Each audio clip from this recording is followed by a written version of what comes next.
Welcome sa Tagalog Horoscope, ang iyong gabay sa pang-araw-araw na buhay. Hatid namin ang pinakadetalyadong horoscope na magsisilbing gabay mo sa pera, trabaho, pag-ibig, kalusugan, at swerte. Naway magtagumpay sa buhay ang lahat ng ating tagapakinig at subscribers sa buong mundo. Maraming salamat sa pag-subscribe at tanggapin ang siksik, liglig, at umaapaw na biyayang hatid ng Tagalog Horoscope. Ito ang iyong pang-araw-araw na horoscope para sa Capricorn para sa Abril 21, 2025. Sa araw na ito, ang buong mundo sa iyong paligid ay tila umaapaw sa mga posibilidad. Sa bawat kilos ng paligid, mararamdaman mong may mga pahiwatig ang kalikasan at kapalaran na nagpapakita ng daan tungo sa mga bagong oportunidad. Sa ilalim ng mga bituin ng Abril 21, ikaw ay binibigyan ng pagkakataong buksan ang iyong kaisipan at puso sa mga ideya na maaaring magdulot ng pagbabago sa iyong landas, lalo na sa usaping pinansyal. Ikaw, bilang isang Capricorn na likas na masigasig sa tagumpay at seguridad, ay mas magiging bukas ngayon sa mga malikhaing ideya na hindi mo karaniwang tinatangkilik. Ang iyong pag-iisip ay mas malaya, mas matapang, at mas handang subukan ang mga alternatibong paraan upang makamit ang iyong mga layunin sa pananalapi.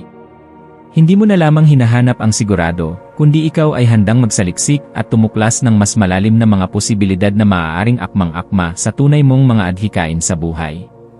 Sa araw na ito, ang iyong likas na pagkahilig sa usaping pinansyal ay lalong tumitindi.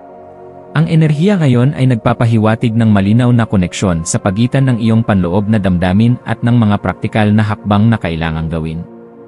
Maaaring may mga bagong ideya o pagkakataong pumasok na tila kakaiba, ngunit mararamdaman mong ang mga ito ay tumutugma sa iyong mas malalim na layunin. Mga layunin na hindi lamang tungkol sa kita, kundi sa pagkakaroon ng tunay na kasiyahan at kalayaan sa iyong pamumuhay.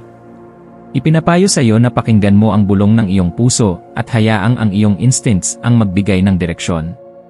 May mga panahong tila masyadong malayo sa realidad ang mga pangarap, ngunit sa araw na ito, ang mga pangarap ay tila mas abot kamay. Ang pagtitiwala sa iyong sarili ay isang mahalagang susi upang maisakatuparan ang mga ito. Habang tinatahak mo ang mga gawain mo ngayong araw, bigyan mo ng panahon ang sarili mong magnilay sa mga damdaming maaaring lumitaw, lalo na ang pakiramdam ng pananabik. Hindi mo dapat ituring na kahinaan ang pagnanais, bagkus, ito ay isang paalala mula sa iyong kaluluwa na may mga bagay kang tunay na pinapahalagahan. Ang pananabik na ito ay hindi simpleng damdamin lamang, ito ay isang gabay, isang tinig mula sa kaibuturan ng iyong pagkatao na nagsasabing may kulang at kailangang punan. Kung ito man ay sa anyo ng emosyonal na koneksyon, personal na layunin, o pinansyal na seguridad, tanggapin mo ito ng buong buo. Ang pagbubukas ng sarili sa damdaming ito ay magbibigay liwanag sa mga tanong na matagal mo nang nais sagutin. Ano ba talaga ang mahalaga sa iyo? Ano ang nagbibigay saysay sa iyong mga pagsisikap? Sa paglalakbay mong ito ngayong araw, may mga pagkakataong ang mga taong makakasalamuha mo ay magdadala ng iba't ibang enerhiya. Minsan positibo, minsan nakakabawas ng sigla. Bagamat hindi natin maiiwasan ang presensya ng mga taong negatibo, maaari mo pa ring protektahan ang sarili mong lakas sa pamamagitan ng pagiging mapanuri at mahinahon. Mahalaga ang pagkakaroon ng malinaw na hangganan sa pagitan ng iyong lakas at ng enerhiyang nagmumula sa labas. Sa panahon kung saan ang malinaw na isipan ay lubos na kinakailangan, lalo na sa mga usaping may kinalaman sa pera at seguridad, ang iyong kakayahang ihiwalay ang iyong emosyon sa mga hindi mo kayang kontrolin ay magiging mahalagang kasangkapan. Iwasan ang mga taong paulit-ulit na nagdudulot ng kalituhan, pagdududa, at pag-aalinlangan. Panatilihin mo ang iyong espiritu na buo at hindi madaling maapektuhan ng ingay ng iba. Ngayong araw, hayaan mong mangibabaw ang iyong intuisyon. May mga ideya na maaaring sumulpot na tila kakaiba o hindi pangkaraniwan, ngunit ito'y mga hudyat mula sa iyong malalim na pag-isip. Huwag kang matakot na sundin ang mga ito. Minsan ang tunay na tagumpay ay nagmumula sa mga ideyang hindi tinatahak ng marami. Ang mga ideyang ito ay maaaring magsilbing tulay upang makarating ka sa mas matatag at matagumpay na posisyon sa buhay.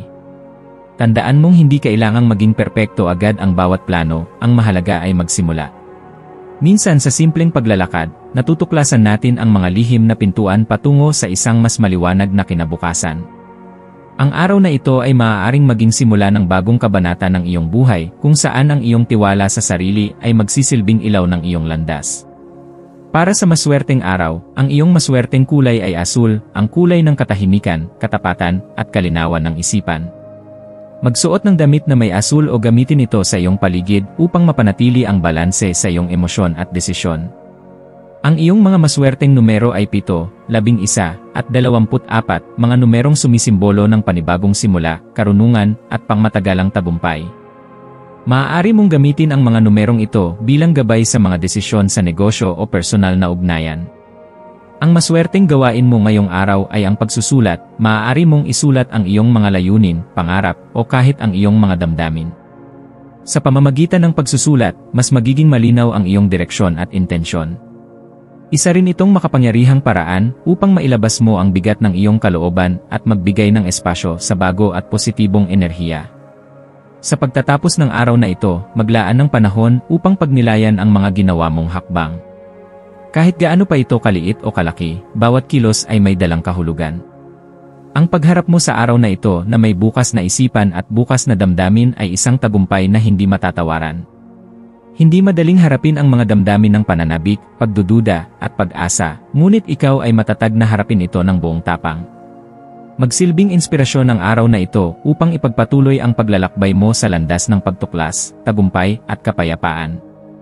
Ang mga ideya at damdaming pinakinggan mo ngayon ay maaaring magsilang ng mga desisyong magbibigay saysay sa iyong hinaharap. Huwag mong kalimutan na sa bawat araw, may pagkakataong magsimula muli. Hindi mo kailangang madaliin ang lahat. Sa halip, pahalagahan mo ang bawat hakbang na iyong tinatahak. Ang tagumpay ay hindi isang destinasyon, kundi isang proseso, isang paglalakbay ng disiplina, paniniwala, at walang sawang pagtitiwala sa sarili.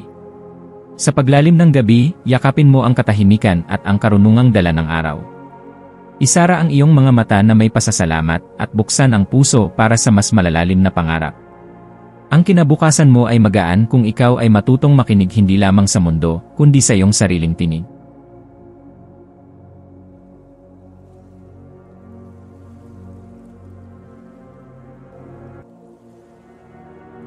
Tayo ay magkaroon ng kaunting sandali upang ipagdasal ang lahat ng mga dalangin ng ating mga subscribers, na sana'y matamo nila ang kanilang mga pinapangarap sa buhay, magandang trabaho, mabuting kalusugan, payapa at masayang pamumuhay, at siksik, liglig at umaapaw na biyaya at kayamanan.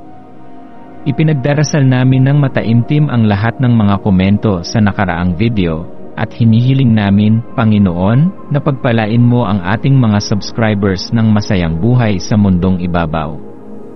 Maraming salamat po.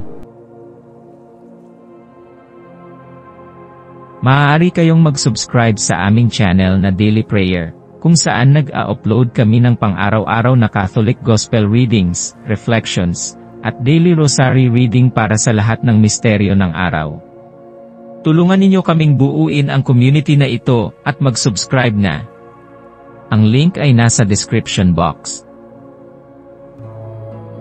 Maraming salamat sa panonood ng iyong horoscope ngayon araw. Naway gabayan ka ng mga bituin sa iyong landas. Huwag kalimutang mag-like, share, at subscribe para sa iba pang cosmic na kaalaman. Hanggang sa muli, manatiling konektado sa universo.